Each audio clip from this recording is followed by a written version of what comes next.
My YouTube channel started off with magic, aspirations, and this desire to help people. I had lots of fun in the beginning, but somehow, in the second year, the rosy tinted glasses started to come off. I felt like my growth, when I compared it to others, felt very slow. I started to feel frustrated and unmotivated. The problem was, I had started to internalize my channel's progress with my own self worth and self esteem.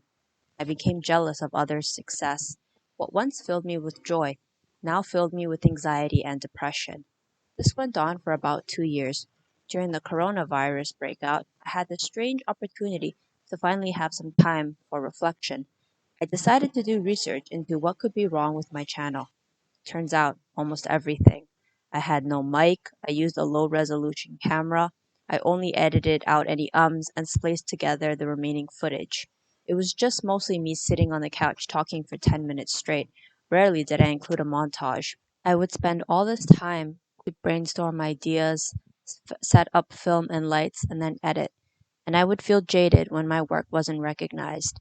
It was mediocre work at best, but I had internalized this as I am mediocre. But once I realized this, I just needed to work on my channel. I felt motivated again.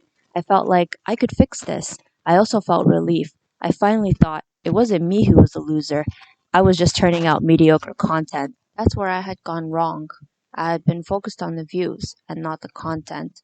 I thought that views and subscribers were the most important metric, but honestly, it doesn't matter. It's watch time. You want people to enjoy your content.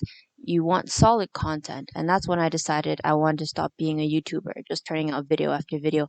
I decided I wanted to refine my craft and do something artsy, something meaningful, something beautiful and timeless, a work of art that I could be proud of. So I created this little film. So in a way, I could just stop being a YouTuber and instead just be an artist. I wanted to stop trying to tell people my story and instead I decided to show them. Thank you for having taken the time to watch my video. See you guys in my next video. Bye!